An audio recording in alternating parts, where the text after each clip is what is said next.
Bienvenue dans cette émission spéciale Art de Vivre et spéciale Yvelines, terre de l'art de vivre, puisque vous allez voir que on peut tout se procurer dans les Yvelines, du saumon, foie gras, en passant par les chocolats, les fromages évidemment. On va vous donner envie de faire des repas de fête formidables, mais c'est aussi des repas que vous pouvez faire tout le reste de l'année avec nos invités, avec Laurent Trochin, bonjour. Bonjour Patrice. Vous êtes un chef étoilé depuis une vingtaine d'années à Tremblay-sur-Mauldre, dans votre restaurant qui s'appelle Numéro 3. Et alors là, vous avez cherché loin parce que c'est au numéro 3 de la rue Charles de Gaulle, hein, c'est ça? Oui, tout à fait. Voilà, c'est aussi difficile que ça à comprendre. Et on va parler aussi parce que vous êtes le créateur du Yolin. Tout à fait, oui. Et alors ça va entraîner la mobilisation de toutes les villes, de tous les villages des Yvelines à partir du mois de janvier et de tous les habitants qui vont pouvoir faire des recettes. Il y aura un concours. Vous allez nous expliquer On va en parler tout à l'heure. Geoffrey Van Hals, bonjour. Bonjour Patrice. Alors vous avez une ferme qui a un nom absolument formidable. C'est la ferme du loup ravissant, c'est ça? C'est bien ça, oui, la ferme du loup ravissant. Vous m'expliquerez tout à l'heure d'où ça vient. Hein. Pas de problème. Et alors, alors vous produisez évidemment des légumes, hein, ça, oui. comme dans toutes les fermes, et puis du canard. Du canard gras et notamment du foie gras. On est les derniers producteurs des Yvelines de foie gras. On élève nos canards à la ferme. On a le laboratoire de transformation, donc on fait tout de A à Z. Donc le foie gras des Yvelines, c'est vous. C'est ça, c'est nous. Ludovic Buiseau, bonjour. Bonjour Patrice. Vous êtes fromager, comme votre veste l'indique, vous êtes meilleur ouvrier de France, vous êtes à Rambouillet, dans votre boutique, si je peux dire, ça s'appelle Tout d'un fromage. Hein, oui, oui. Parce que je crois que vous aimez beaucoup les jeux de mots, donc ça vient Oui. un peu de là.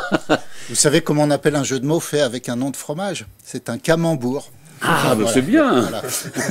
Ah, mais faudrait l'inventer, peut-être, de manger du camembert. C'est-à-dire qu'on mange du camembert en rayon, par exemple. Voilà. Ça peut être ça. Éric Barnoux, bonjour. Oui, bonjour Patrice. Alors, vous êtes un spécialiste on appelle ça la fumaison. Hein. Tout à fait, oui. On dit fumeur? Vous êtes On dit fumeur, on dit Vous êtes artisan un fumeur. un Tout à gros fait. fumeur. Voilà, comme vous voulez. Et alors, vous êtes à jouer en Josas, Exactement. dans un établissement qui s'appelle la Fumerie du Coin. Et vous êtes installé depuis une quinzaine d'années. Ça ne fait que 6-7 ans. 6-7 ans, Ouais, voilà, ouais. oui. Ouais, on a commencé en 2017. 2017, Juste avant voilà. les fêtes de 2017, ouais. Et c'est une maison absolument formidable. Évidemment, pour les fêtes, il y a le saumon, mais il y a d'autres poissons qu'on fume et que vous fumez tout au long de l'année. Oui, exactement. Je vous en parlerai. On a le saumon qui est important, là, qui est très aimé des Bien Français, et puis pas mal d'autres produits. Et puis je vous remercie parce que vous êtes tous venus avec des produits, donc on a déjà, aussi. envie d'être à table. Et avec nous Hélène Collas, bonjour. Bonjour. Alors vous êtes aussi venu avec un coffre, un trésor. Trésor. Hein, c'est le trésor de votre chocolaterie. Vous êtes à Maule, c'est ça, hein? C'est ça depuis 50 ans. Voilà, c'est une maison qui est familiale, hein, C'est depuis ça. 50 ans. Mes parents ont démarré l'activité et puis j'ai repris avec mes frères il y a bientôt 30 ans maintenant. D'accord. Et alors, c'est amusant de s'appeler cola quand on fait du chocolat. Hein. Oui. Ça doit influencer un peu. Il y en a qui font des routes, mais il vaut mieux faire du... On travaille pour eux, ils mangent du chocolat cola, ils adorent avoir cola sur le ballotin. On va faire du chocolat. On va commencer avec vous, Laurent Trochin. D'abord, un mot.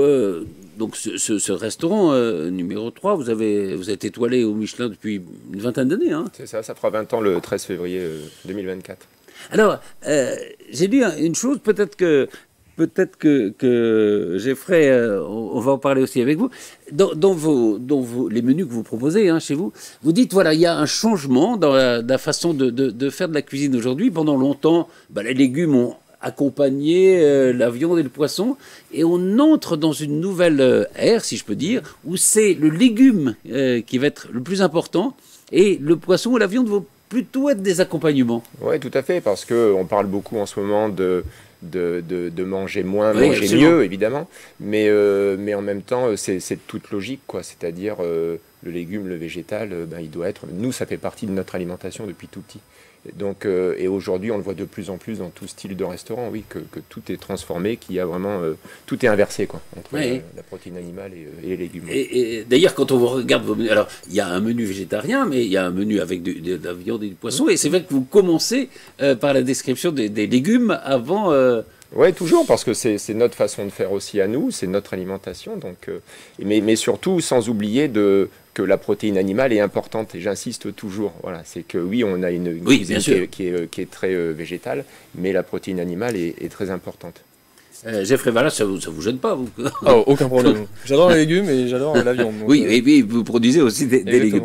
Oui, Et alors, il y a une autre spécificité dans votre restaurant, c'est que vous privilégiez les produits locaux, si je peux dire, enfin, ou départementaux en tout cas. Oui, tout à fait. On est très Yvelines, hein, très 78. On est à 90% avec des producteurs, des éleveurs, mais toute entreprise des Yvelines. Voilà, j'insiste surtout, c'est entreprise des Yvelines.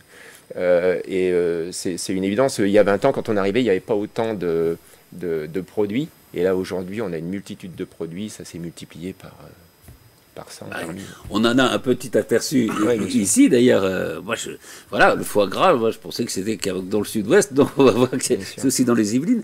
Vous disiez, je crois qu'il n'y a qu'un produit qui n'est pas purement yvelinois, c'est le beurre. Il nous manque du beurre, tout à fait. Ouais. Il y a la ferme. Il y a de la crème. Il y a de la crème, il y a du lait, il y a les œufs, il y a tout ce qu'on veut, mais pas de beurre. Donc il y a la ferme de Grignon qui en fait quelques fois comme ça, 2 fois par an, mais on n'a pas de beurre. Alors on a de la crème épaisse. Après on peut, entre guillemets, s'amuser à faire du beurre avec la crème épaisse fermière à plus de 36%. Voilà. Oui. Mais on n'a pas de producteur de beurre. C'est bizarre parce que c'est pas très compliqué de faire du beurre. C'est de la technique comme tout métier. Hein. C'est une question technique. Puis après, c'est une question de coût aussi. Hein. Ludovic pour en parler. Du litre de lait pour faire de la crème par rapport au litre de lait pour faire du fromage, il y a une grosse différence aussi. Donc, c'est un système complet. Le beurre, c'est une partie de la matière grasse du lait.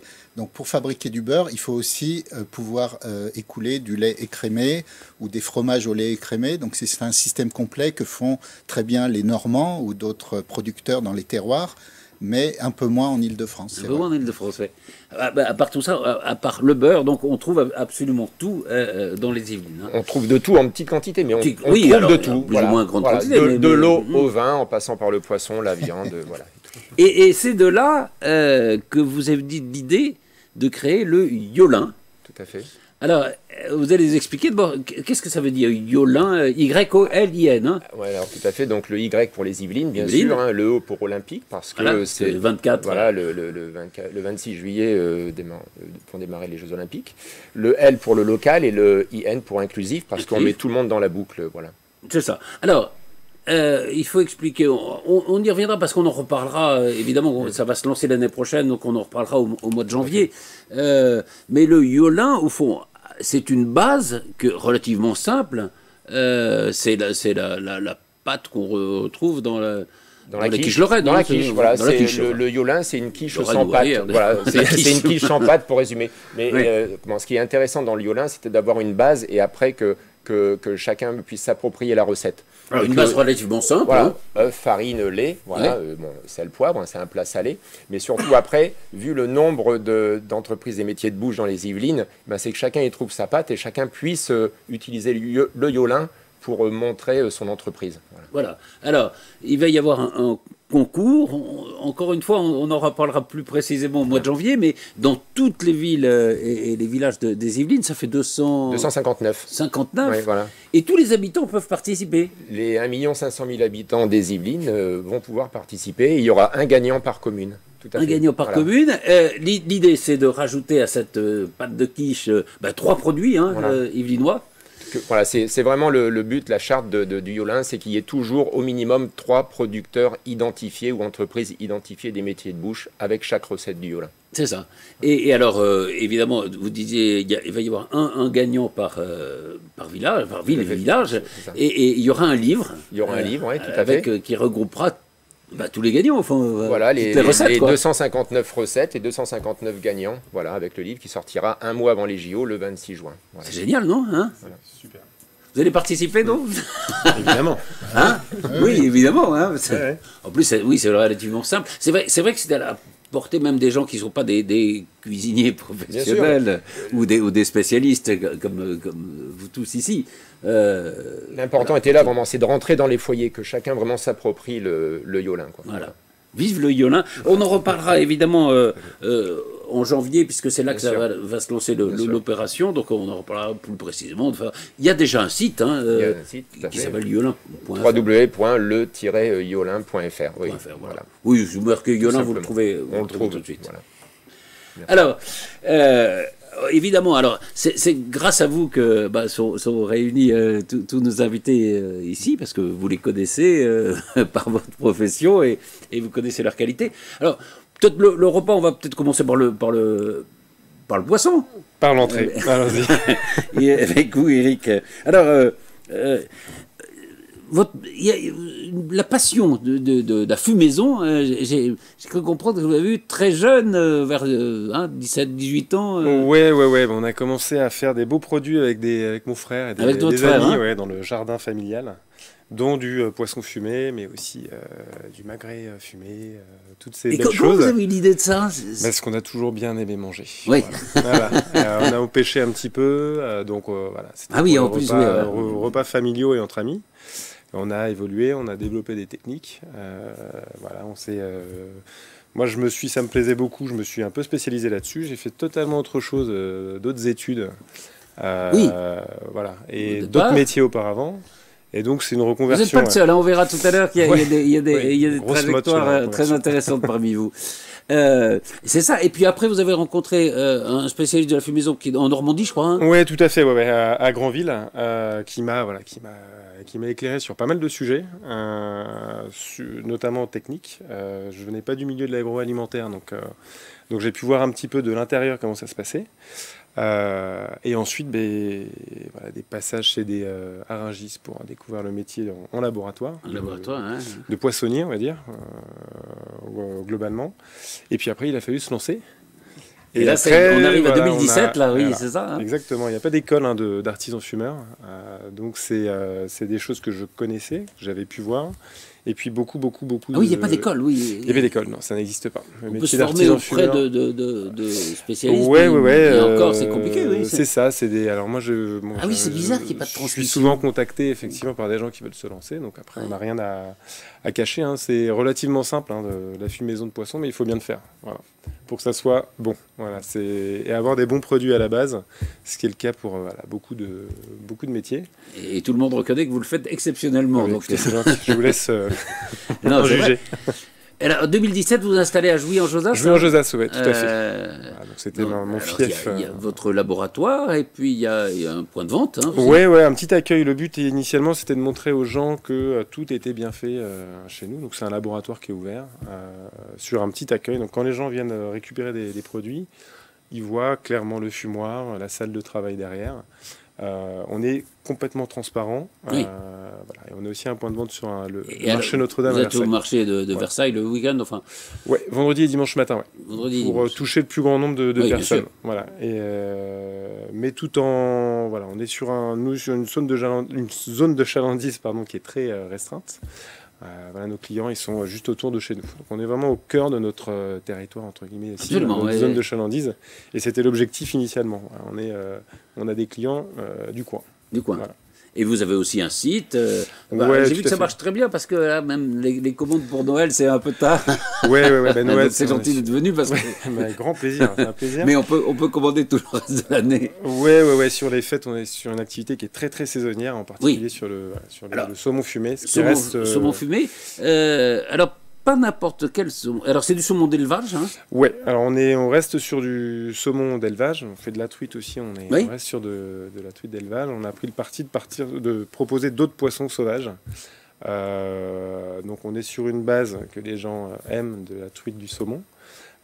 Et on veut proposer d'autres produits pour faire découvrir aux gens aussi d'autres poissons fumés de pêche côtière, des poissons qui ne sont pas habituellement consommés en fumaison. En fumaison, oui, c'est qu'on trouve chez vous. Donc on va avoir. Je vous ai ramené des sardines fumées, du flétan, de l'aigle fin. On fait du mulet noir fumé, qui n'est pas un poisson qui est très mis en valeur et qui est absolument délicieux, du bar. Bon, il y a beaucoup de poulpes en ce moment en Bretagne. On va faire du poulpe fumé à partir de l'année prochaine. Ah, génial. Voilà, on teste beaucoup de Oui, c'est ça, produits. parce que c'est vrai que quand on pense poisson fumé, on pense tout de suite au saumon, évidemment. Exactement. Alors, ça va être le grand must, évidemment, pour les Sur les fêtes, ouais. Les vôtres viennent d'Écosse, d'Irlande On est et sur des d'Isigny-sur-Mer, j'ai vu. Ouais, alors il y a eu en ce moment, il y avait 2 élevages français qui étaient à Isigny et à Cherbourg. Oui. Voilà, donc on a travaillé avec les deux, c'est un peu plus compliqué en ce moment. On espère pouvoir retravailler avec On voit un petit peu dans votre... avec Cherbourg. Voilà, C'est les vous, bêtes. en train de travailler. Voilà, en tout cas sur les poissons, sur le saumon, les beaux produits d'élevage, les beaux poissons d'élevage viennent d'Écosse, d'Irlande, c'est des produits qui sont labellisés. Oui. Donc on est sur une qualité respectée, sur un cahier des charges au niveau de l'élevage qui est aussi respecté, qui est très clair, que tout le monde peut consulter. Donc voilà, on sait comment c'est élevé, ce qu'on va manger. Exactement, il y a de la transparence, voilà. Mais transparence aussi totale, au niveau des élevages sur ces points-là. Ça, c'est bien. C'est un plus. Ouais, Quoi. c'est très important aujourd'hui. Oui, non, de savoir d'où vient le produit, comment il a été traité. Alors, vous nous avez importé... Tout à fait. Donc on a effectivement les saumons fumés qu'on tranche également. On est sur du saumon, on va mettre une bonne semaine à le préparer, du saumon fumé. Ce qui est plutôt très long comme cycle pour de la fumaison de poisson. C'est une semaine à partir du moment où vous partez du saumon qui vous arrive Je récupère à partir du moment où je vais lever les filets.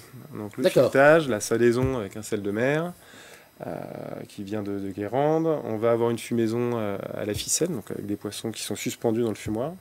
Et une étape qui est très importante, c'est un affinage, une maturation en chambre d'affinage. Donc où les poissons vont passer 4, 5, 6 jours. Alors je vous dis 4, 5, 6, ça dépend de beaucoup de paramètres. C'est pour ça qu'on est artisan, parce qu'on a plein de paramètres à gérer.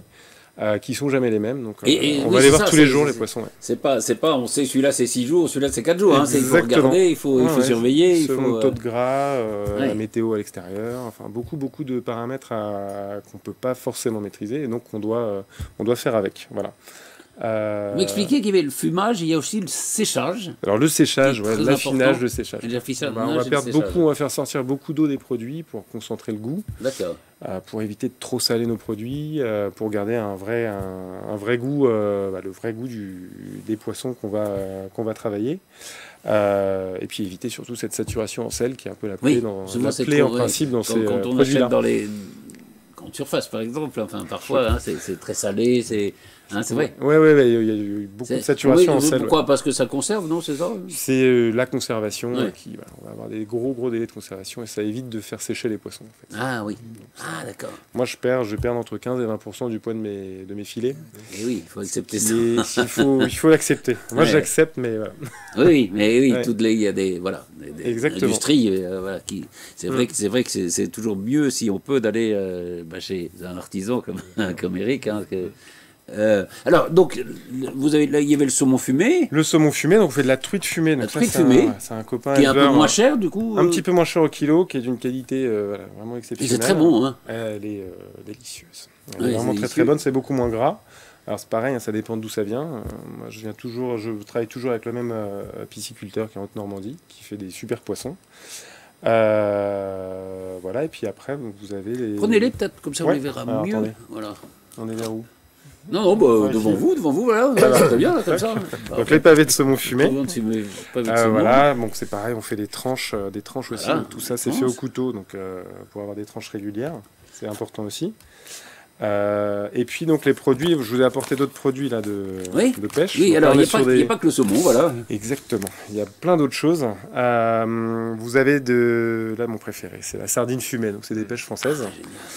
C'est les mêmes techniques que sur du saumon, que sur de la truite. C'est de la salaison, de la fumaison et de l'affinage. C'est vraiment très spécifique pour chaque type de poisson, pour chaque poisson. Voilà, ça sur une tartine de pain beurré, c'est magnifique. C'est magnifique, oui, ça. C'est vrai que oui, on peut dire, aux gens qui nous regardent, c'est très bien le saumon, c'est formidable. Oui. Mais voilà, il y a autre chose après le saumon. Il y a d'autres choses, il n'y a pas que le saumon dans la vie. Même si c'est le produit phare. C'est un produit phare, les gens adorent ce produit, donc on le fait le mieux possible. La sardine, c'est formidable, non ? C'est exceptionnel, la sardine. Ouais, hein. Puis on fait du maquereau aussi, qui est aussi très très bon. Alors, qui sont aussi, faut le dire, à des coûts un peu moins. Exactement, on est sur des poissons bien moins chers. Voilà, c'est des donc poissons. On arrive à avoir par rapport au prix d'un saumon fumé à être pratiquement à la moitié du prix Oui, du saumon fumé. C'est plein de bonnes choses, plein d'oméga différents. Et puis ça varie. Et puis voilà, on va, au lieu de se contenter du cabillaud sur du poisson cuit en cuisson et sur du saumon en poisson fumé, mais il y a plein d'autres choses. Il y a plein d'autres choses. Voilà, la pression va pas être sur un seul poisson. On va aller travailler sur plein d'autres poissons. Il y a plein d'autres poissons qui sont très bons. Le maquereau, la sardine. Vous avez le mulet noir. Je vous parlais du mulet noir, qui a une image qui est chez les cuisiniers qui est très bonne. Mais chez Monsieur Tout le Monde. C'est un poisson qui est absolument merveilleux en cuisson, mais en fumaison aussi. Voilà, il y a énormément de poissons, on peut tout fumer. Entendu, il faut aller chez vous, quoi. Il faut aller chez vous, sur votre site, évidemment. Oui, venir découvrir tout ça. Et puis passer, on est ouvert toute l'année. On mange du poisson fumé toute l'année. Oui, ça, voilà. Évidemment, on en mange pour les fêtes. Mais c'est vrai que ça, c'est... Quand j'étais enfant, on en mangeait assez peu. Aujourd'hui, ça s'est quand même répandu, c'est vrai, hein, même le saumon fumé, quoi. Peut-être malheureusement, d'ailleurs. Malheureusement. Non, c'est un vrai sujet. Ouais. Mais c'est un vrai sujet. Peut-être que, voilà, c'est mieux je pense que c'est toujours mieux d'aller chez un artisan que dans une grande surface. Mais moins mais mieux, quoi. Voilà, moins mais mieux, c'est pas mal. On parlait tout à l'heure, c'est ça, ouais, tout à fait. Donc c'est la fumerie du coin, hein, c'est ça? La fumerie du coin. C'est à Jouy en Josas, et puis le vendredi, le dimanche sur le marché de Versailles, et puis il y a le site, si vous faites fumerie du coin, on trouve votre site. Exactement, avec toutes les informations. Voilà. Vous êtes un fumeur heureux. Écoutez, ça va. Et en bonne santé. Et pas passif. Vous êtes un fumeur actif. Exactement. Alors, on peut passer au canard après. Avec plaisir, oui, avec plaisir. Oui. Alors oui, justement, la ferme du loup ravissant. D'où ça vient, ça? Il y avait un loup Alors peut-être que historiquement il y a eu un loup, oui, en effet. L'histoire ne le dit pas. En fait, le loup ravissant, c'est le lieu-dit du petit territoire, du territoire de Bazainville. Voilà, vous êtes à Bazainville, hein? C'est ça, Bazainville, dans les Yvelines, donc. Et donc le lieu-dit s'appelait le loup ravissant, pour être exact à l'époque. Et pour ravissant avant d'être ravissant. Voilà, c'est ça. C'est il se ravise alors. Voilà, en fait, il est venu, il est parti. A priori, oui, ce serait une position du loup qui est en attente, un peu en chasse, enfin voilà. En tout cas, c'est se ravise et donc c'est devenu le loup ravissant parce que c'est un peu plus. Oui, c'est plus joli. Voilà, mais c'est magnifique comme moi. Alors, on nous le dit souvent. Moi, c'est vrai que je l'entends tellement. Pour vous, c'est chez vous, quoi. C'est ça. Mais bon, je suis ravi que ça plaise aux consommateurs. Alors, dans la ferme, on va parler évidemment du canard, mais il y a aussi des tomates, des courges, des poireaux, des pommes de terre, on a des salades, des tomates, des aubergines, des courgettes. Enfin, oui, c'est ça. Ouais. On a un atelier de maraîchage donc en direct, donc plein champ sous serre où on développe un panel de légumes le plus large possible. Ça, c'est toute l'année, évidemment. C'est toute l'année. Et puis, évidemment, alors, pour les fêtes, mais enfin pour d'autres occasions, il y a tous les produits autour du canard, puisque vous avez un élevage de canards. C'est ça. Donc toute l'année, on fait du canard gras, sauf juillet-août, et puis un peu au mois de janvier où on se repose. Mais sinon, toute l'année, on élève des canards, on les transforme chez nous. En fait, le circuit il est extrêmement court, parce qu'ils arrivent en caneton à la ferme, et puis on les élève pendant 120 jours en extérieur, dans leur parcours. Oui, c'est ça, ils sont totalement à l'extérieur. C'est ça, voilà. On les rentre la nuit, parce que à cause du loup ravissant, il reste des renards. En tout cas, il n'y a plus de loup, mais il reste des renards. Oui, il y a des petits prédateurs quand même. C'est ça, donc on est obligé de les rentrer. Il faut les protéger. Tout à fait. Et puis bon, ça nous permet aussi d'être toujours, d'avoir l'œil sur nos animaux tous les jours, matin et soir, quoi. Et donc, on les élève jusqu'à 120 jours, on les engraisse pendant 13 jours, les 13 derniers jours de leur vie, et on les abat chez nous, parce qu'on a un abattoir agréé, on a le laboratoire de transformation agréé et de découpe agréé. Voilà, comme ça, on fait tout de A à Z. Et tout est produit, évidemment, le maïs que vous leur donnez. Alors le maïs, c'est un voisin qui fait plus de maïs que moi, qui me le produit, parce que voilà, c'est assez technique aussi le maïs, il ne faut pas qu'il sèche trop vite, donc si je faisais un maïs que j'emmenais à la coopérative, et il faut une certaine variété de maïs aussi, donc voilà, faut vraiment être carré là-dessus. Donc c'est une variété de maïs qui sèche la qualité après du produit, quoi. C'est ça. Il faut que ça sèche lentement pour pas dégrader l'amidon du maïs, pour qu'il soit plus assimilable pour les volailles. Voilà. Pour les volailles. Et donc, évidemment, ça donne beaucoup de produits. Tout à fait. Vous avez apporté quelques-uns. Voilà. Donc évidemment le foie gras. Évidemment le foie gras. Parce que c'est avant tout, entre guillemets, ce à quoi servent nos canards. Mais alors, là, il y a du foie gras frais. Voilà, il y a un foie cru frais qui est là. Voilà. Donc ça, c'est comme ça qu'on le présente. Comme on a c'est vrai que les gens maintenant, ils sont mis de plus en plus à faire leur propre foie gras. Oui, voilà, ils ont tous leur recette familiale. Oui. Je dirais pas l'alcool que je mets dedans, parce que c'est ma recette familiale. Mais très bien, et on est ravis que chacun ait sa recette. Oui, nous, on a la nôtre. Quand on goûte, c'est un peu comme le saumon, c'est trop salé. Nous, en toute modestie, on a réussi à trouver un juste équilibre entre tous les. Oui, mais c'est très bien, non, c'est très bien de le faire soi-même. Ça nous permet aussi de proposer ces produits-là. Alors, sinon, il y en a que vous avez... c'est ça, on propose, on propose 3 gammes de foie gras, donc celui qu'on a amené là, le foie gras mi-cuit cuisiné en terrine porcelaine, où là on a juste foie gras, sel, poivre et un peu d'alcool pour l'aromatiser. On a le foie gras mi-cuit en bocal, où là c'est juste foie gras, sel, poivre. Et on a le foie gras entier en conserve, où là c'est juste foie gras, sel, poivre. La différence entre le mi-cuit et la conserve, c'est évidemment le temps de cuisson et la température de cuisson. Le mi-cuit est cuit à 75 degrés et l'entier conserve à 105 degrés. D'accord. Donc pour le mi-cuit, on est plutôt sur une pasteurisation, alors que sur l'entier conserve, on est vraiment sur une stérilisation. Et là, souvent la question qu'on me pose, c'est « Ah oui, mais ma femme est enceinte ». Techniquement, il n'y a pas de problème, c'est cuit à 75 degrés pendant 1h30, donc voilà. Ah oui, on a peur de quoi? Des problèmes liés à la viande qui n'est pas assez cuite pour les femmes. D'accord. Mais nous, on est dans les... Il y a eu des problèmes de grippe aviaire? Grippe aviaire, oui, on a subi pendant 1 an. Alors, pas directement chez nous, mais elle a été foudroyante, cette grippe aviaire, à tel point que... Les couvoirs, donc ceux qui nous distribuent les canetons, ont dû arrêter pendant un laps de temps de distribuer des canetons, parce que déjà il y avait des restrictions de transport, et parce qu'ils ont dû abattre aussi une partie des cheptels reproducteurs, donc les mâles et les femelles qui font des œufs pour... voilà. Donc du coup, quasiment pendant 1 an, on n'a pas eu de caneton, on n'a pas pu produire. Bon, voilà. On avait un peu de stock, mais on est arrivé à fin juin 2023, où on avait quasiment écoulé tout le stock.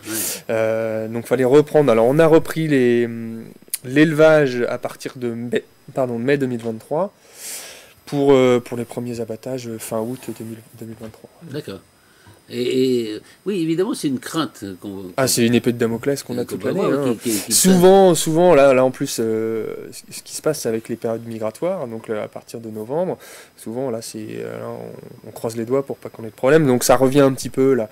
Mais en fait, il y a eu une grippe aviaire tellement foudroyante que les autorités sanitaires ont mis le paquet pour sortir des vaccins. Aussi, et puis trouver des vaccins. Oui, c'est ça, il y a des vaccins.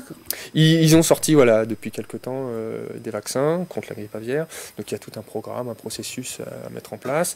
Ils ont démarré les campagnes de vaccination. Donc moi je vais pas tarder, pour certains lots, commencer à les vacciner. Pour en tout cas pas qu'elles se diffusent. C'est ça. Oui. Alors la priorité dans les premiers échos, c'était de vacciner les reproducteurs. Parce qu'en fait il y avait un coût du vaccin quand même, donc répercuter un coût de vaccin sur un caneton, ça aurait été un petit peu compliqué, alors que sur les producteurs qui eux vont potentiellement faire plusieurs canetons, c'était un peu plus logique. Bon, visiblement il y aura quand même des campagnes de vaccination chez les éleveurs. Et si ça nous permet de maintenir notre activité, on le prend. C'est un coût, mais... C'est un coût, mais c'est pris plus ou moins en charge. C'est mieux d'avoir un coût et d'avoir une production. C'est ça, que de ne pas rien produire pendant 1 an. C'est cata. Alors, on a les foie gras. Ça, c'est sous vide. Alors voilà, le foie gras mi-cuit, comme ça, cuisiné en terrine porcelaine, il est mis sous vide. Il a une DLC d'1 mois. Et il se maintient au frais. Voilà. Et ça marche très très bien pour les fêtes. Il y a juste l'avantage, je dirais, du sous-vide comme ça, c'est que nous, quand on les cuit donc, dans l'autoclave, quand on les sort, on les presse, comme ça le gras il sort un petit peu de la terrine. Et donc ça nous permet d'enlever le maximum de gras et proposer. Souvent le problème, ça nous arrive qu'en conserve, une fois qu'on met toujours, par exemple pour un bocal de 100 grammes, on va mettre 120, 125. presque 130 grammes de matière, parce que le foie, ça fond. C'est toujours un peu pareil, la bête noire du foie gras, c'est de fondre à la cuisson. Donc on essaye de charger au maximum nos conserves pour limiter, qu'il reste un maximum de foie gras et pas trop de gras. Mais la conserve, une fois qu'elle est sertie, on ne peut plus y toucher. Donc une fois qu'elle est sertie, qu'elle est mise dans l'autoclave, on n'est plus maître du taux de fonte, quoi. Donc c'est pour ça qu'il y a toujours un peu moins de gras dans un mi-cuit, parce qu'il est cuit à 75 degrés que dans une conserve. Mais l'avantage de la terrine sous vide, c'est que là, on enlève le gras après. Enfin, on peut enlever le gras après cuisson, quoi. On le presse, on le laisse refroidir, comme ça le gras fige. Et quand on le démoule, on enlève le gras. On peut l'enlever, donc ça fait un produit. Ça fait un produit où il y a moins de gras, alors que dans une conserve, potentiellement, vous pouvez acheter un peu de gras. Bon, après, les cuisiniers qui aiment cuisiner, ils conservent le gras et puis ils cuisinent avec le gras. On vend des bocaux simplement avec de la graisse, parce qu'il y a des cuisiniers qui cuisinent une petite pomme de terre salardaise revenue à la graisse de canard, et la graisse de canard est une excellente graisse d'ailleurs, pour ceux qui cuisinent mieux que de l'huile ou du beurre, par exemple. La graisse de canard, il n'y a rien de mieux. Laurent, vous faites du foie gras au restaurant? Oui, celui de Jeffrey, oui. Celui de Jeffrey, bien sûr. Et je le fais, on l'achète en lobe. D'accord, vous le faites, oui. Et alors, après, il y a d'autres produits. Il y a par exemple les rillettes de canard. C'est ça. Alors, comme on est quand même soucieux un petit peu de ce qu'on fait, on en jette le minimum à la poubelle en quelque sorte. Donc on essaye de valoriser toute la viande du canard. Donc évidemment les magrets qu'on vend sous vide à l'unité, les aiguillettes. Alors l'aiguillette, c'est un tout petit filet de viande qui est entre la carcasse et le magret, qui est très subtil. Les cuisses qu'on valorise en confit. Ou alors confit, fraîche, évidemment. Voilà, ou alors en choucroute, on a une recette de choucroute, de lentilles, de cassoulet au confit de canard. Une choucroute au canard. Choucroute au confit de canard, c'est extra. Faut goûter, c'est extra. Et évidemment, avec tout le reste de la viande, on fait des rillettes 100% canard, où on rajoute même un peu de gras de canard, parce que sinon elles sont un peu trop sèches, mais on ne rajoute pas de gras de porc. Donc potentiellement, c'est ce qui peut faire des rillettes un petit peu chères. Moins grasses que des rillettes de porc en général, ou même des rillettes de canard qu'on trouve dans, je dirais, industriel, où ils rajoutent un petit peu de gras de porc, parce que ça coûte beaucoup moins cher. Le pourcentage de gras. En fait, il y a une réglementation quand même à respecter sur les rillettes, ou pour avoir l'appellation rillette de canard, c'est qu'il faut qu'il y ait au moins 23% de... Ah d'accord. Il me semble que c'est 23% de viande de canard. Nous, elle est 100%. Voilà. Ça, c'est pas pareil. On se pose pas de questions. Voilà, là encore, oui. C'est ça l'avantage d'aller. Alors, évidemment, il y a une boutique. Il y a une boutique à la ferme du Loup Ravissant. À Bazinville, 3 routes de Richebourg. À Bazinville, qui est ouverte, je crois que moi j'ai vu que c'était le mercredi et le vendredi après-midi. C'est ça. Et le samedi le matin, c'est ça? C'est ça. Alors, en période tout ça, c'est nos horaires de toute l'année. Oui. En période de fête, évidemment, on est ouvert un peu plus régulièrement sur les créneaux juste avant Noël. Justement. Oui, après, vous avez un site aussi. Il est en construction, mais il y a une page Facebook. Il y a un numéro de téléphone, il n'y a aucun problème, où il y a tous les horaires sur le répondeur. Et il y a le Facebook de la ferme du Loup Ravissant, où il y a toutes les informations également. Très bien, c'est génial, hein. C'est génial. C'est vrai que c'est un lieu magnifique. Et vous êtes donc le dernier producteur de foie gras. Dans les Yvelines, oui, c'est ça. Ouais. Des Yvelines, mais il y a du foie gras des Yvelines. C'est ça. Mais il n'y en a quasiment plus non plus en Île-de-France, quoi. En Val d'Oise, il n'y en a plus. Dans les Sommes, il doit en rester un. Pourquoi? Alors peut-être que le métier est ingrat, peut-être que... en fait, c'est un petit peu, je dirais, comme... ça reste un élevage, donc il y a besoin d'être présent quasiment tout le temps, une prophylaxie à suivre. Et puis, c'est un peu, je dirais, c'est un peu comme le lait, c'est-à-dire que pour l'engraissement, c'est matin et soir. C'est ça, oui, c'est un boulot. Donc en fait, et puis c'est tôt le matin jusqu'à potentiellement tard le soir. Donc en fait, il y a des contraintes horaires qui sont là aussi. Après, moi, j'ai pris le parti de continuer l'activité parce qu'il y a un super savoir-faire. C'est un des fleurons. Oui, ça a commencé en 87. Oui, c'est ça, voilà. Donc voilà, vous avez 30 ans maintenant. De l'expérience, quoi. Il y a l'expérience, et puis c'est un savoir-faire, oui. C'est quand même un des fleurons de la gastronomie française, le foie gras, qu'on se le dise. Il y a un savoir-faire, il y a une zone de chalandise, comme le disait notre ami, qui est énorme en Île-de-France. Donc voilà, c'est un peu un pari, et puis on y va. Mais bravo. Merci. Bravo. Donc voilà, la ferme du Loup Ravissant à Bazinville. Et puis donc il y a de la boutique où on peut aller acheter des produits. C'est ça. Vous vendez que chez vous? Alors non, on a des partenaires revendeurs beaucoup dans les Yvelines, D'accord. quelques-uns à Paris. Voilà. D'accord. On vend également des produits de nos confrères, producteurs, éleveurs. Voilà. L'objectif, voilà, nous, nos produits, j'ai pris le parti pris de donner l'exclusivité à soit des producteurs, des fermes cueillettes ou des producteurs collègues, ou aux épiceries fines. Voilà, j'ai été démarché par des grandes surfaces. Moi aujourd'hui, c'est pas un créneau, c'est pas un créneau que je veux prendre pour pas dévaloriser notre produit, parce qu'en fait, aujourd'hui, typiquement, une rillette 100% canard en grande surface, si elle est mise à côté d'une rillette d'un industriel, les gens vont la trouver trop chère, donc en fait, ils vont me cataloguer tout de suite en trop cher, alors que c'est pas du tout le même produit. C'est pas le même produit. Donc oui, ça s'appelle rillette, mais ça n'a rien à voir. C'est ça, voilà. Lire les étiquettes. Ouais. Exactement, bah oui, mais les... les consommateurs, ils voient le prix et puis c'est tout, quoi, ils s'arrêtent là.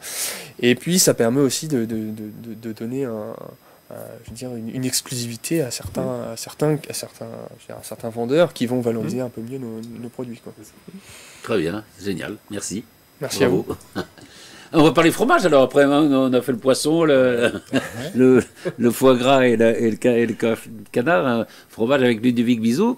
Donc, tout un fromage. C'est ça. Tout un fromage à Rambouillet. Alors vous avez un itinéraire absolument incroyable. C'est-à-dire que vous avez fait des études de commerce, vous étiez consultant en stratégie, vous êtes au cadre supérieur quoi, dans l'industrie. Et puis à quel âge? À 43 ans, je crois. Vous dites, mais vous aviez une passion pour le fromage déjà très jeune. J'avais une grande passion pour le fromage. Et donc, je voulais absolument que le fromage ait une place, pas que dans ma vie privée, dans ma vie professionnelle. Et comme on n'a qu'une vie, eh bien, j'ai fait en sorte de mettre le fromage dans ma vie pour la deuxième partie de mon parcours professionnel. C'est ça. Et c'est donc ça, c'est en 2009, c'est ça? C'est ça, oui. Donc vous ouvrez tout un fromage à Rambouillet. Je reprends une petite boutique qui a des gens qui partaient à la retraite, qui étaient déjà bien établis, et je la rebaptise Tout un fromage en 2010, effectivement. 2010, voilà. Et alors, c'est pas fini, si je peux dire, parce que en 2013. Vous vous dites, pourquoi je ne passerai pas le concours de meilleur ouvrier de France? Oui, je me dis que ma passion est intacte et j'ai besoin d'un aiguillon pour continuer à travailler, à progresser, à m'améliorer et pour pas passer du côté d'une petite routine qui pourrait être la routine du petit commerce. Vendeur, voilà. Et donc je m'inscris au concours et après, comme je suis un compétiteur, j'ai fait ce qu'il faut pour... Parce que c'est très compliqué, il faut dire. Oui, c'est un concours d'excellence. Il y a quoi? Il y a 13 épreuves, je crois, c'est ça? C'est ça, il y a 13 épreuves en plusieurs phases qui font le tour de tous les savoir-faire autour de notre métier. Quoi par exemple, comme épreuve vous avez par exemple... Pour nous mettre minables, nous. Non, mais vous avez, on connaît ça dans le vin, vous avez une épreuve de dégustation à l'aveugle. Il faut reconnaître. Il faut reconnaître le fromage et donner son âge. Ah oui. Alors en QCM, pas. Mais on vous demande si tel produit, il a 6 mois, 10 mois, etc. Vous avez des épreuves de composition artistique, de présentation, de mise en valeur, puisque notre métier de crémier fromager n'est pas un métier de fabrication, contrairement à mes camarades ici, mais c'est un métier d'expertise, de sélection, de maîtrise de l'affinage et de mise en valeur du produit. Et alors, vous êtes fromager affineur, on dit aussi, non, c'est ça? Oui, affineur, c'est-à-dire que... Alors, personne n'est complètement affineur dans le sens où dans une boutique où vous avez 100 ou 150 fromages, personne ne peut prétendre à affiner sur place tous ces produits. Donc l'affinage, pour moi, c'est une compétence, mais qui s'applique à une partie de notre gamme où on rentre des fromages à un état plus jeune qu'on va faire mûrir et qu'on va faire évoluer plutôt crémeux, plutôt plus sec, aromatisé, humidifié par un brossage, etc. Des soins d'affinage, mais ça ne concerne pas tous les produits. Je prends un exemple très clair, le comté. Il s'affine très très bien dans ces immenses caves cathédrales en Franche-Comté. Je reçois des meules de comté prêtes à être coupées pour mes clients. C'est pas la peine de les amener avant chez vous, les apporter avant chez vous, ça ne servait à rien. Ça serait puisqu'il s'affine très bien tout ça. Il s'affine très bien chez les spécialistes. Absolument. un mot sur la... C'est parce que c'est une question un peu de béotien, mais je me suis toujours posé. Comment vous conservez les fromages dans une fromagerie? Parce que moi, quand je mets des fromages chez moi, par exemple, je les mets au frigo, après ils sont moins bons. Comment on fait?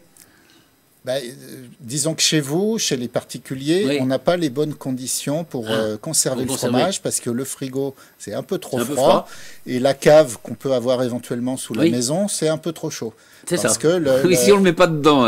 La bonne fenêtre, c'est entre 6 et 10 degrés. D'accord. Donc, les frigos. Donc, vous avez des... Donc, on a des installations, des chambres avec de l'affinage, de l'humidité et une température régulée pour bien conserver les produits. Et ensuite, on va jouer sur la ventilation, la protection ou pas des produits par rapport au flux d'air. Voilà. Et donc, effectivement, mon message, c'est...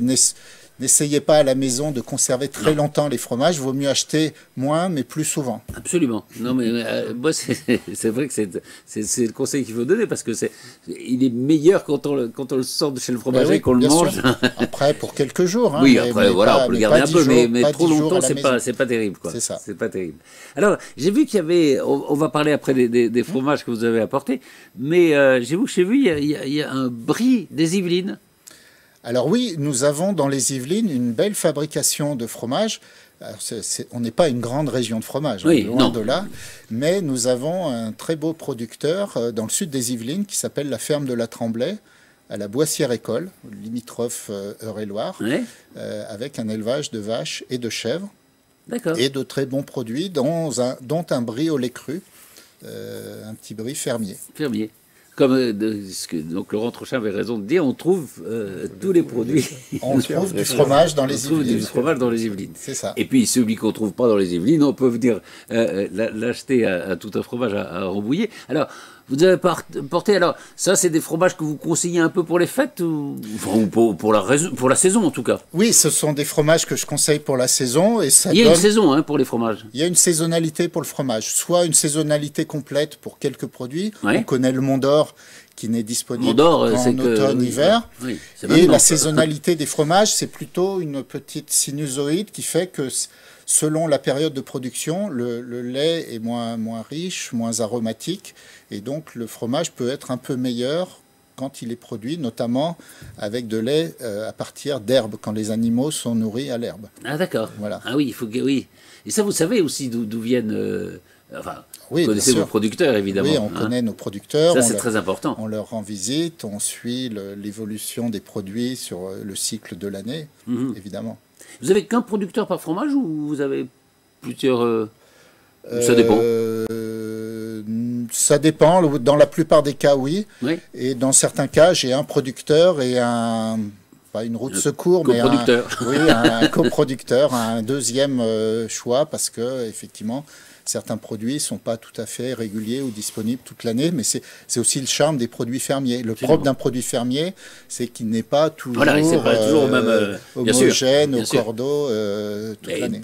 D'où l'importance de venir par exemple chez vous, il y en a d'autres, évidemment, et d'avoir les conseils du fromager, c'est important. Alors, peut-être je vous laisse décrire ce que vous avez... Alors, je précise quand même, puisqu'on a suivi un peu la séquence du repas, et c'est très bien, mais on a le droit de commencer par le fromage, à savoir qu'à l'apéritif, le fromage... Et particulièrement, moi j'adore ça parce qu'on a les papilles et l'appétit entièrement disponibles. Bon, et on apprécie particulièrement le fromage quand on commence par lui. Alors c'est un peu une façon de tirer la couverture à nous, mais voilà, n'hésitez pas. Je commencerai par vous. Voilà, retenez cette petite formule. Non mais c'est vrai, vous avez raison, c'est très bon. Retenez cette formule. Voilà, un apéro sans fromage, c'est trop dommage. Donc on met du fromage à l'apéro. Non mais c'est vrai que c'est une très bonne idée. Eh bien, et qu'est-ce que vous prenez comme fromage à l'apéro, par exemple? Comment? Comme fromage, vous... on peut à peu près tout, quoi. Selon deux modalités. Soit les fromages à pâte dure, qu'on va couper en petits cubes, qu'on peut prendre à la main, qu'on prend à la main, ou bien l'inverse presque, le côté on tartine. Du coulant, du crémeux, du Mont d'Or, du Saint-Marcelin, du Gorgonzola, du Roquefort, tout ça peut se tartiner sur des petits toasts. Voilà. Je crois qu'on disait. D'ailleurs,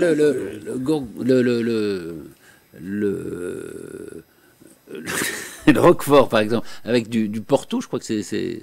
Oui, les pâtes persillées, notamment les plus puissants, se marient très bien avec des vins un petit peu sucrés. Un peu plus sucrés, hein, c'est ça. Ouais. Oui, les muscats, Maury, Porto, etc. Ouais. Oui. Alors ici, c'est une sélection pour les fêtes, mais qui n'a rien d'imposé. Mais qui peut être un autre moment. Où j'ai repris quelques-uns de mes coups de cœur. On va commencer par les Yvelines. Oui. Puisque notre ferme de la Tremblay, dont on parlait tout à l'heure avec leur brie, vient de sortir un nouveau produit que je trouve magnifique et très réussi. Alors, vous allez deviner son nom quand on voit son aspect. Il s'appelle le pavé de Paris. Et c'est simplement... Ah, c'est beau. Pour le faire, ils sont baladés un jour dans Paris et ils ont pris un pavé sur un chantier. Ils l'ont ramené à la ferme et ils ont travaillé longtemps pour avoir cette croûte, cette texture, cette couleur qui imite exactement la forme du pavé parisien. Ah, c'est magnifique. Voilà. Ça c'est la croûte. Hein.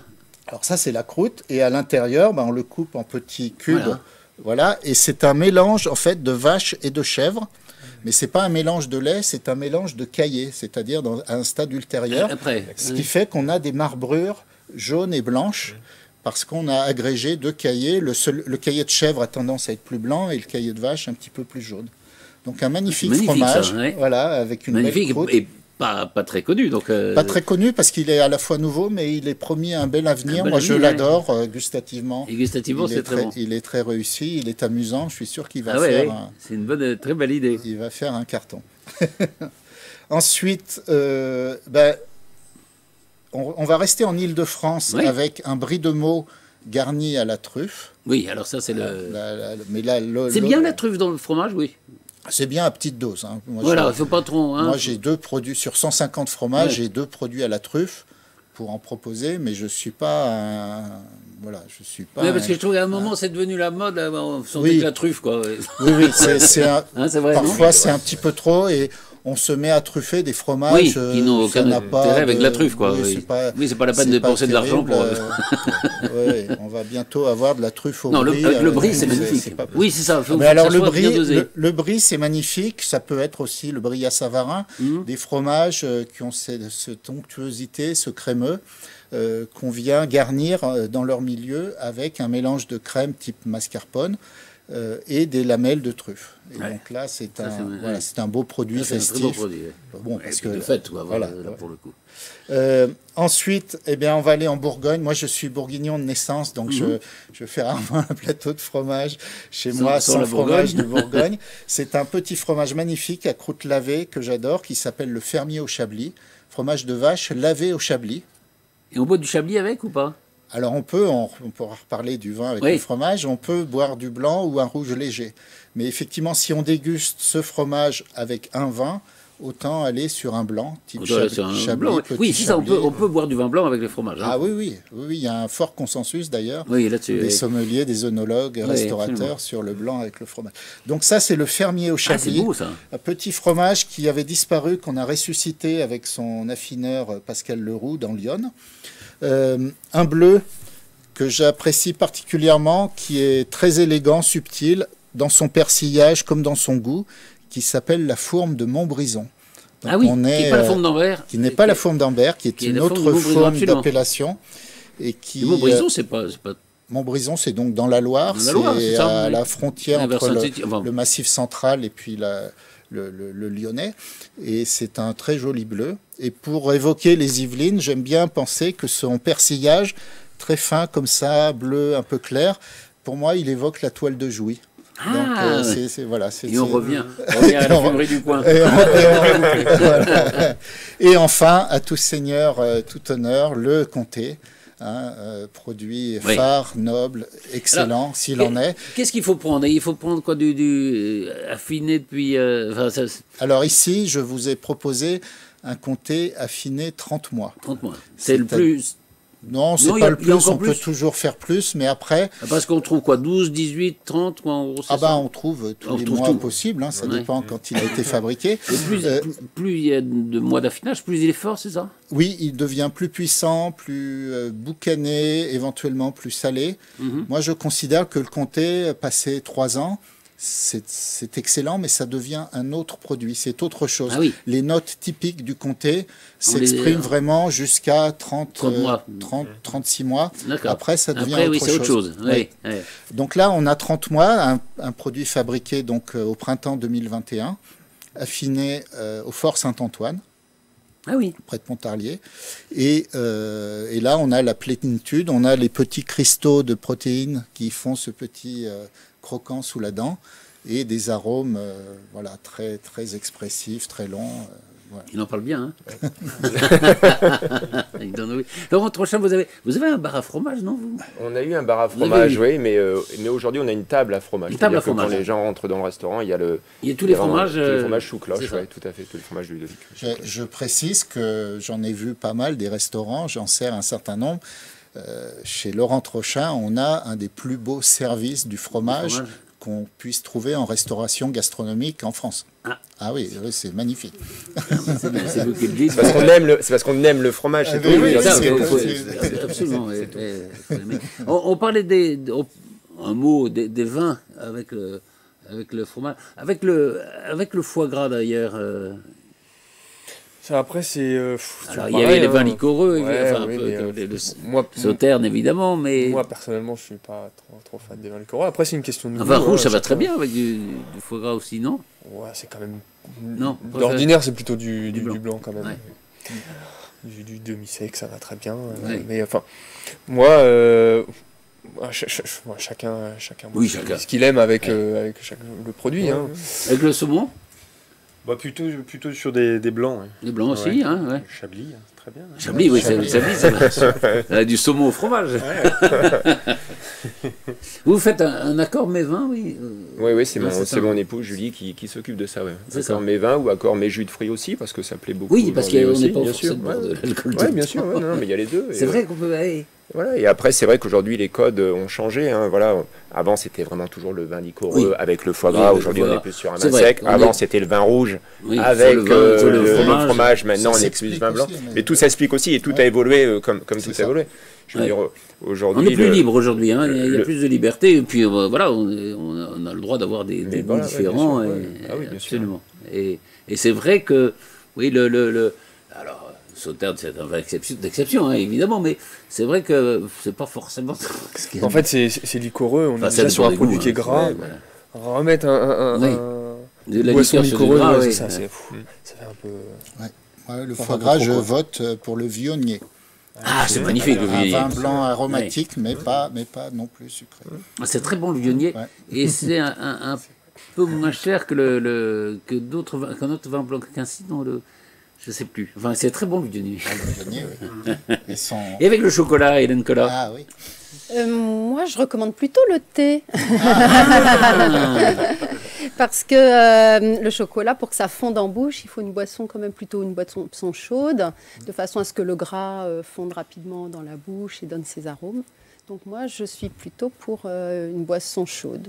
Une tisane ou un thé. C'est pas mal, hein, parce que ça fait fondre le chocolat dans la bouche. Oui.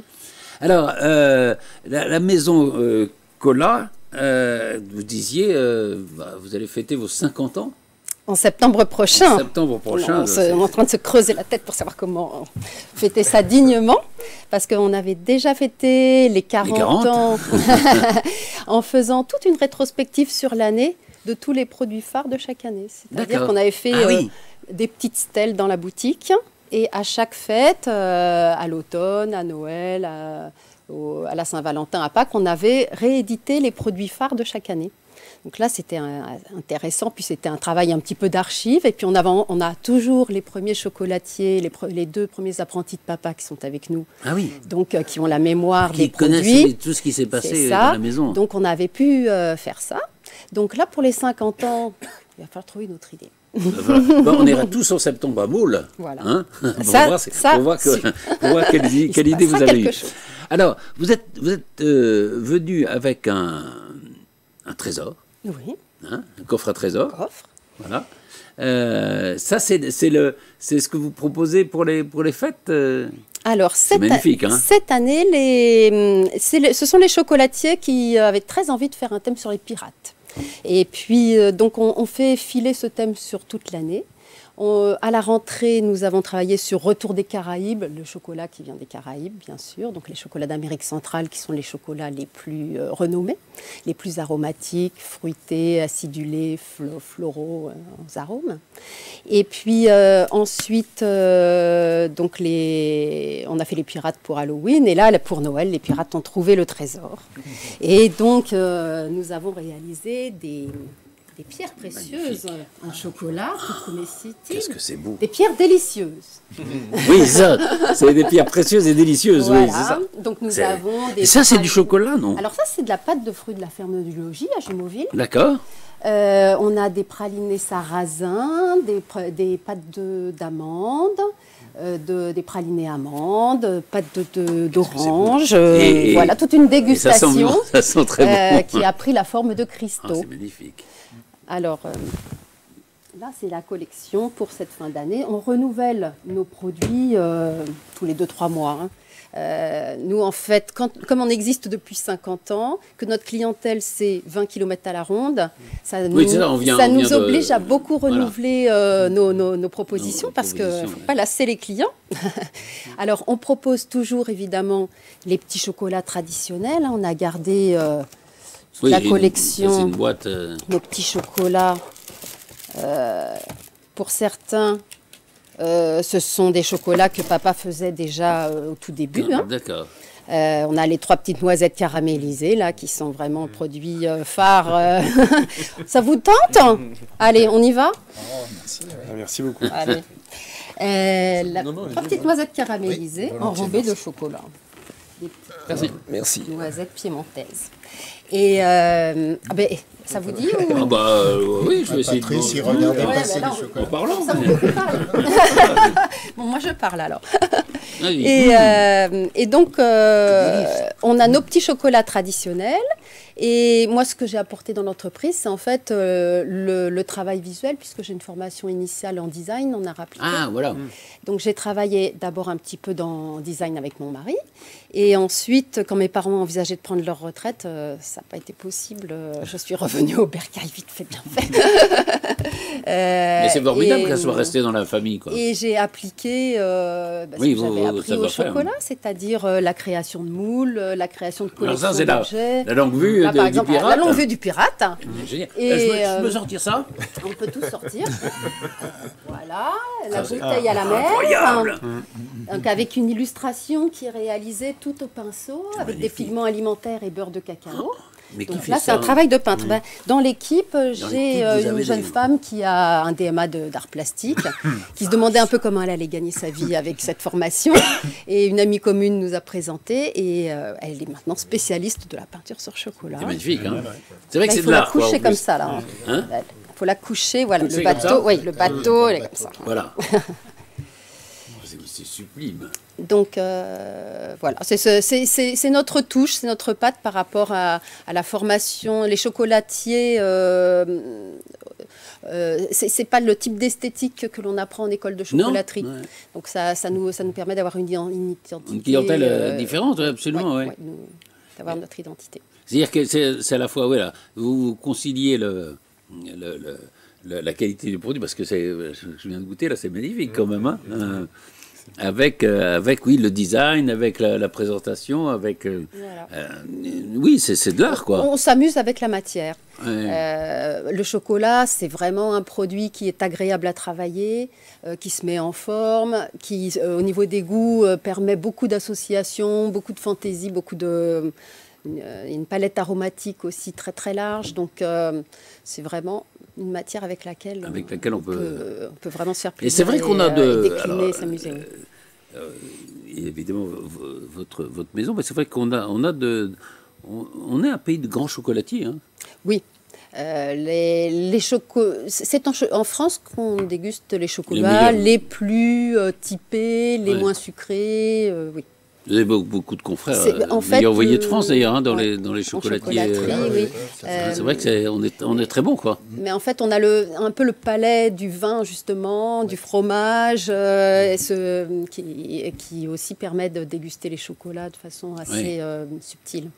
C'est subtil. C'est merveilleux tout ça. Merci Laurent, parce que vous avez fait découvrir... C'est normal, on voit bien que dans les Yvelines, on a des produits merveilleux et des artisans merveilleux, parce que moi, tous les ans, au mois de décembre, tous les jours, j'ai mon chocolat Cola avec mon calendrier de l'Avent. Votre calendrier on n'en a pas parlé, mais parce qu'on est... Oui, c'est presque un peu tard, mais vous avez un calendrier de l'Avent, oui, bien sûr. Là, ça y est, tout est vendu. Vous n'avez pas cherché le calendrier. Bon, donc... oui, c'est ça. C'est d'autant plus gentil d'être venu que, comme Eric, comme vous, voilà, vous n'avez pas besoin de clients. Enfin, vous avez toujours besoin de clients. Vous êtes plutôt suroccupé actuellement. Ces jours-ci, on les a laissés, qu'ils se débrouillent. Hein. On verra tout à l'heure. On va dire à nos clients, venez aussi après les fêtes. Voilà. Alors, on fera un calendrier de l'après. Voilà, ça serait bien un calendrier de l'après. De l'année. Sur toute l'année, jusqu'à début décembre. Non, c'est merveilleux. Alors, vous disiez, voilà, tous ces produits Yvelines, d'où l'importance du Yola. Donc que vous avez eu l'idée. On se reverra en janvier. Oui, bien sûr. Si vous êtes d'accord, parce que à partir de janvier, ça va se lancer, puisqu'il faut que on va en parler, tout soit prêt avant les JO, quoi. Voilà, tout à fait. Là pour l'instant, l'important c'est de référencer sur le site internet tous les artisans, les éleveurs, les producteurs des Yvelines, en fait, voilà. D'accord. Alors, je ne suis pas du tout cuisinier comme vous, mais je me suis un peu initié. On a fait une petite émission avec Véronique Le Camus, avec une jeune femme qui s'appelle Charlotte Martin et qui vient chez vous pour vous faire faire des pâtes, ou faire des pâtes si vous voulez. Alors on diffusera l'émission dans quelques temps. Voilà, je vous propose une petite bande-annonce. On va faire une boule et on va pétrir. Si, il faut faire une petite boule. Ah bah oui. C'est un bâton. Sinon, ça va faire des gnocchis, Patrice. Ça, ce sera un autre cours. La prochaine fois, c'est gnocchi. Gnocchi, c'est pommes de terre, on est d'accord? Bon, d'accord, ouais. J'ai un peu plein les mains. Mais on peut en faire avec d'autres légumes.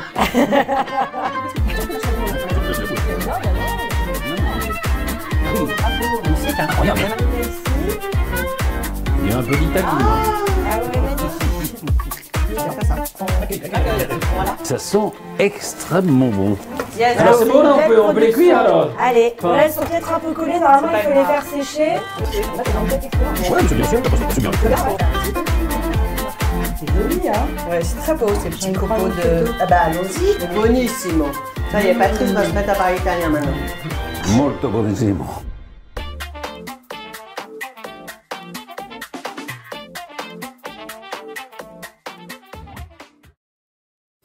Voilà, c'est des pâtes à domicile. À la sauge, vous avez de la sauge? Oui, on propose de la sauge à l'avant. C'est très bon d'ailleurs.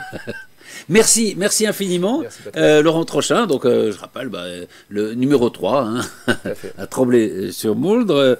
Geoffrey Van Last, la ferme du loup ravissant à Bazinville. Ludovic Bizot, tout un fromage à Rambouillet. À Rambouillet, oui. Éric Barnou, la fermerie du coin à Jouy-en-Josas, et puis Hélène Collat, les chocolats à Maule. Merci infiniment. Merci. Et bonne fête à tous. Merci. Avec ce qu'on vous a montré, ça va marcher. Hein.